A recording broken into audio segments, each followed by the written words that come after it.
কৌশিকী অমাবস্যা। ওই দিনে মেনে চলুন এই কোটি নিয়ম, সমস্ত অশুভ ছায়া দূর হবে, পূরণ হবে দীর্ঘদিনের মনের ইচ্ছা। আসুন জেনে নিই এই ভিডিওতে। ওম সাই রাম। নমস্কার দর্শক বন্ধুরা, আমি অ্যাস্ট্রোলজার শ্রী ঘোষ। আপনাদের সকলকে আমার আন্তরিক শুভেচ্ছা রইল। চলতি বছর 2025 সালের ভাদ্র মাসের কৌশিকী অমাবস্যা পালিত হবে 5 ভাদ্র, অর্থাৎ শুক্রবার, যা ইংরেজি ক্যালেন্ডার অনুযায়ী চলতি মাসের 22 অগাস্ট। অমাবস্যা তিথি শুরু হবে 5 ভাদ্র, শুক্রবার সকাল 11:55 এবং শেষ হবে 6 ভাদ্র, শনিবার সকাল 11:24। আর এই অমাবস্যা উপলক্ষে কী নিয়ম মেনে চলা প্রয়োজন? কি করলে বাড়ির সুখ শান্তি বজায় থাকবে? তন্ত্রসাধনার জন্য সাধারণত জ্যোতিষীরা অমাবস্যার রাতকেই বেছে নেন। তেমনই একটি রাত হচ্ছে কৌশিকী অমাবস্যা। কথিত আছে, কৌশিকী অমাবস্যায় সিদ্ধিলাভ করেছিলেন সাধক বামাখ্যাপা। কৌশিকী অমাবস্যায় অন্য সব অমাবস্যার থেকে একটু আলাদা, কারণ তন্ত্র ও শাস্ত্র মতে ভাদ্র মাসের এই তিথিটি একটু বিশেষ। তন্ত্রশাস্ত্র মতে অনেক কঠিন ও গুপ্ত সাধনা আজকের দিনে করলে আশাতীত ফল মেলে। বৌদ্ধ ও হিন্দু তন্ত্রশাস্ত্রে এই দিনের এক বিশেষ মাহাত্ম্য আছে। তন্ত্রমতে এই অমাবস্যার রাতকে তারা রাত্রিও বলা হয়। এদিন এক বিশেষ মুহূর্তে স্বর্গ ও নরক দুইয়ের দ্বার মুহূর্তের জন্য উন্মুক্ত হয় ও সাধক নিজের ইচ্ছামতো ধনাত্মক অথবা ঋণাত্মক শক্তি নিজের সাধনার মধ্যে আত্মস্থ করে ও সিদ্ধি লাভ করে।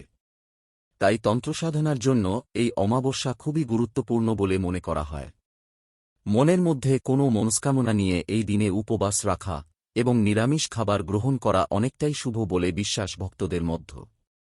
যারা উপবাস রাখতে পারবেন না, তারা আমিষ খাবার না খেয়ে নিরামিষ খাবার খেতে পারেন। যেহেতু এই অমাবস্যা তিথিতে মা কালী অথবা মা তারার পুজো হয়ে থাকে, সেই কারণে সেই দিন লাল জবা ফুলের মালা দেবীকে অর্পণ করা হয়।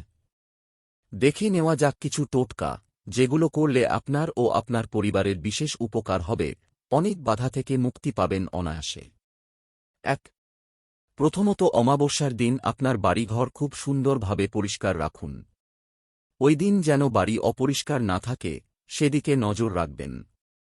কোনো এঁটো বাসনপত্র যেন না থাকে, সেদিকে খেয়াল রাখবেন। কোনো পুরনো ছেঁড়া জামাকাপড় থাকলে সেগুলি কাউকে দিয়ে দেবেন বা ফেলে দেবেন। শুধু বাড়িই নয়, বাড়ির সামনের উঠোনও পরিষ্কার রাখবেন। 2. এই অমাবস্যায় সন্ধ্যের পর বাড়ির সদর দরজার সামনে 2টি তিলের তেলের প্রদীপ জ্বালাবেন। এর ফলে বাড়ির সমস্ত নেগেটিভ শক্তি বেরিয়ে গিয়ে পজিটিভ শক্তির আবির্ভাব ঘটবে। 3. জীবনের সব সমস্যা, সব অসুবিধা দূর করতে আসন্ন কৌশিকী অমাবস্যায় সন্ধ্যাবেলায় একটি কুয়ো বা একটি গর্তে 1 চামচ দুধ ঢালুন। তাতে আপনার জীবনের সমস্ত বাধাবিপত্তি দূর হয়ে যাবে বলে মনে করা হয়। 4. একটি শুকনো নারকেল, অর্থাৎ নারকেলের ভিতরে জল যেন না থাকে, এমন নারকেল নিয়ে তার একদিকে ফুটো করে সেই ফুটো দিয়ে চিনি পুরে দিন ভিতরে। এবার ওই অবস্থায় নারকেলটিকে নিয়ে গিয়ে বাড়ি থেকে বেশ খানিকটা দূরে কোথাও পুঁতে দিন।